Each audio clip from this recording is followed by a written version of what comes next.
Kita menyadarkan diri kita, terlebih lagi yang berceramah, jangan kau hanya sampai menyampaikan ayat saja. Hai Abdul Samad, apakah kau yang bicara itu hatimu sudah hidup? Senantiasa merasakan diri, aku orang paling hina, aku orang paling kotor, ditempelkan kening ke lantai di tempat yang diinjak tapak kaki, mengatakan bahwa aku bukan siapa-siapa. Umur diberikan Allah 40, 60, 70. Berapa yang kupakai untuk menolong agama Allah? Berapa yang kupakai untuk mengingat Allah? Mata, tangan, telinga, kaki akan diminta tanggung jawab di hadapan Allah. Dulu dibangga-banggakan, dihormati, dimuliakan. Yang kami muliakan Al-Mukarram, Al-Ustadz. Tapi pada saat tiba masanya, yang kita bawa tak lain tak bukan innallaha la yanzuru ila ajsamikum. Allah tak menengok badan, fisik, bentuk tubuh, baju. Ini sampulnya saja. Wala ila suwarikum, Allah tak menengok rupa, wajah. Walakin yanzuru ila qulub. Hati kamu yang bersih itulah yang kau bawa menghadap Allah Subhanahu wa taala. Yauma la yanfa'u malun, harta tak berguna, wala banun, anak tak bisa menolong. Harta tak berguna, anak tak mampu menolong. Illa man atallah, kecuali orang yang datang menghadap Allah biqalbin salim, dengan hati yang bersih, hati yang tulus, hati yang memercikkan cahaya iman, hati yang bersih dari hasad, busuk hati, sum'ah, riya, takabbur. Itulah yang menolong di hadapan Allah Subhanahu wa taala. Apa kata Imam Ali radhiyallahu an? An-nasu niyam. Semua manusia waktu hidup itu tidur. Bapak tidur, ibu tidur, saya tidur. Semua orang waktu hidup itu tidur. Falamma matu, ketika dia mati, disitulah dia baru terjaga dari tidur panjang. Saat Israel mencabut nyawa, ditarikkan adalah satu centapan yang kuat. Disitulah kita baru terjaga dari tidur panjang. Betapa aku meninggalkan salat, betapa aku tak berzakat, betapa dulu kekuasaan. Aku lulus umur 30, pensiun 58, 28 tahun, apapun tak pernah kubuat untuk agama. Sibuk membesarkan anak, sibuk mengurus warisan.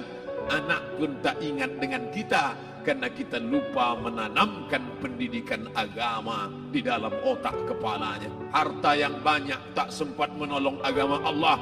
Anak tunggal semata wayang tak sempat dididik agama.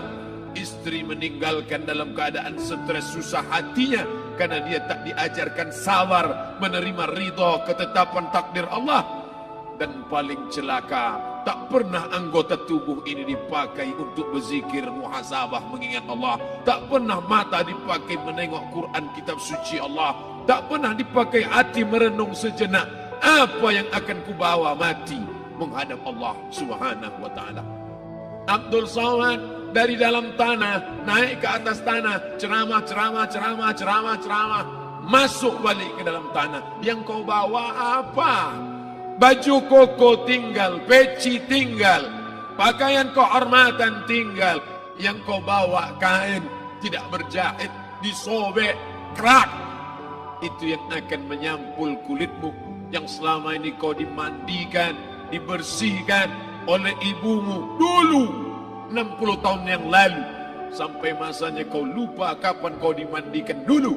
Sekarang ruh melihat, disebut dia ruh, karena dia roha ya ruhu roh, seperti aroma semerbak yang datang pergi hinggap.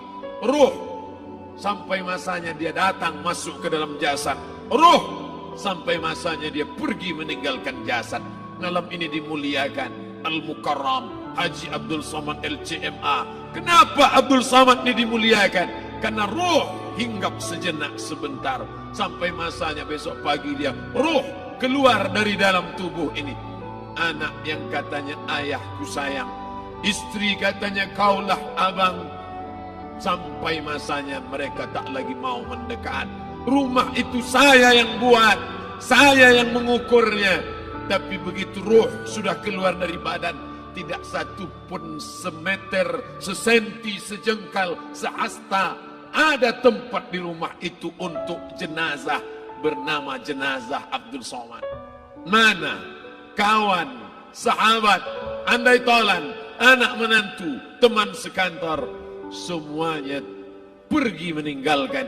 Yang tetap dibawa, kalau pernah kaki melangkah salat berjamaah di masjid, kalau pernah tangan mengusap kepala anak yatim, kalau pernah tangan mengucap subhanallah. Nanti di akhir tausiah kita akan berzikir, munajat, muhasabah diri, berdoa, mengenang apa yang akan kita bawa menghadap Allah Subhanahu wa taala. Datang malaikat membawa kain kafan dari cahaya, akan menyambut ruh yang mulia. Hadis riwayat Ahmad bin Ambal dalam kitab Al-Musnad, turun malaikat berlomba-lomba membawa kain putih dari cahaya, menunggu ruh akan keluar.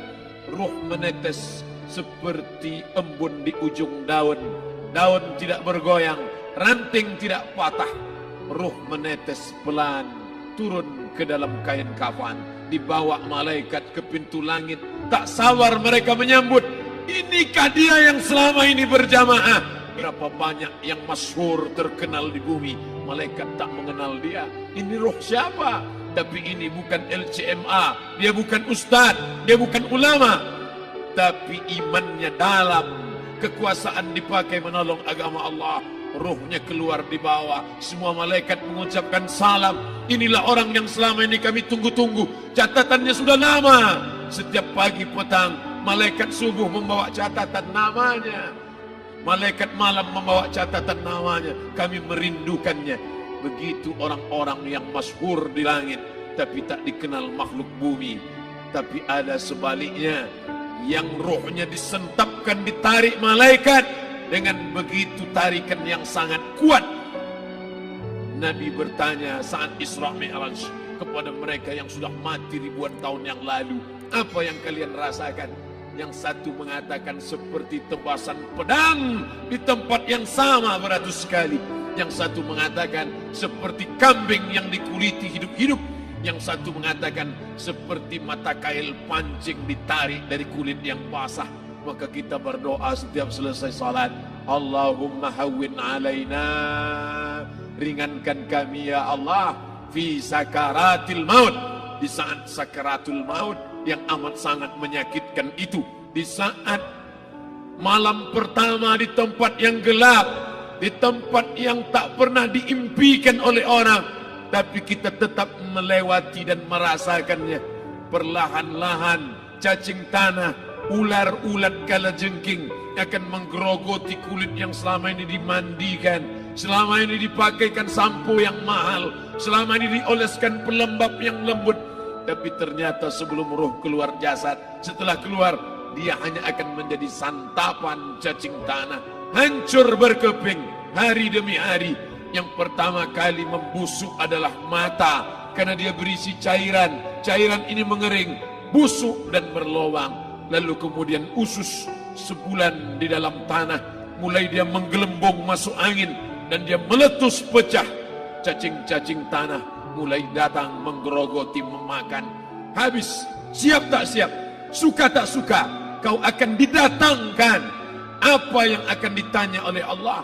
Perbuatanmu, amalmu. Faman ya'mal mithqala dzarratin khairan yarah. Sebesar biji sawi, sebesar ujung rambut, kau aniaya orang, kau makan titik puluh keringatnya. U'tul ajira ajrahu, berikan upah pekerjamu. Gaji tukang panenmu, gaji tukang cuci setrikamu, kau makan, kau tahan 3 bulan. Dia tak menuntut, dia senyum, dia hanya mampu mengadu kepada Allah. Tapi titik peluhnya yang keringatnya, air matanya akan kau balas di hadapan Allah Subhanahu wa taala. Di saat itu tak ada siapa bisa menolong. Hari ini uangmu banyak, kau bayar pengacara handal 1 jam 100 juta, bebas tanpa syarat. Tapi di hadapan Allah semua akan bersaksi. Al-yawma nakhtimu ala, lidah yang selama ini pandai bicara dikunci, ditutup Allah Ta'ala yang akan bicara. Wa tukallimuna aydihim wa tashhadu arjuluhum, kaki akan bersaksi, tangan akan bicara. Bima kanu yaksibun, yang pernah dilakukan di masa yang lalu. Mata melihat seolah-olah nyata perbuatan itu pernah dilakukan dulu. Kita lupa, kita tak ingat. Tapi catatan malaikat terlalu terang benderang. Wa in kullun lamma jami'un ladaina muhdarun. Catatan dibaca sampai-sampai orang itu tak percaya. Ma li hadzal kitab, kenapa buku catatan saya ini la yughadiru saghiratan, yang kecil-kecil, wala kabiratan, yang besar-besar, ahsaha, semua tercatat dalam buku catatan yang nyata. Dalam surat Al-Isra apa kata Allah? Iqra. Hari ini kalau dikatakan Iqra baca Quran, Iqra baca Yasin, malam Jumat Iqra baca surat Al-Kahfi. Tapi sampai hari itu Yasin tak bermakna, Al-Kahfi tak lagi disuruh baca, karena hidup sudah berakhir. Iqra, baca. Apa yang kau baca? Kafa binafsika al-yawma 'alaika hasiba. Baca buku catatan amal. Sampulnya dosa, isinya dosa. Catatan kakinya dosa, sampul penutupnya dosa, bibliografinya dosa. Sampai ia pun tidak percaya, kenapa aku hidup hanya dosa saja. Saat itu dia mendengar teriakan azab, saat itu dia menyaksikan pekikan teriakan sakitnya siksa. Rabbana, ya Tuhan kami, farji'na, balikkan lagi kami ke dunia. Rabbana, ya Tuhan kami, absarna, mata kami sudah melihat azab, wa sami'na, telinga kami sudah mendengar sakitnya pekikan teriakan jeritan. Farji'na, balikkan lagi kami ke dunia. Na'mal salihan, kami ingin amal saleh, kami ingin bantu masjid, kami ingin sekolahkan anak yatim, kami ingin muliakan fakir miskin, kami ingin bantu panti jompo. Farji'na, balikkan lagi kami dunia. Kami ingin salat tahajud, kami ingin tahiyatul masjid, kami ingin puasa sunnah. Saat itu penyesalan tak lagi berguna. Na'mal salihan, kami ingin amal saleh. Andai kau beri kami tenggat waktu ya Allah, laula akhartani, kalau kau beri aku waktu, ila ajalin qarib, aku tak minta hidup 1000 tahun, ila ajalin qarib, sebentar saja kau hidupkan aku ya Allah. Di situ orang baru tahu apa yang pernah dilakukan dulu, yang di masa lalu tak ada cara lain kecuali malam ini kita bertaubat, taubat nasuha, mandi, solat sunat taubat. Ma min muslimin yuznibu zamban, ada orang silap, khilaf, buat dosa, salah.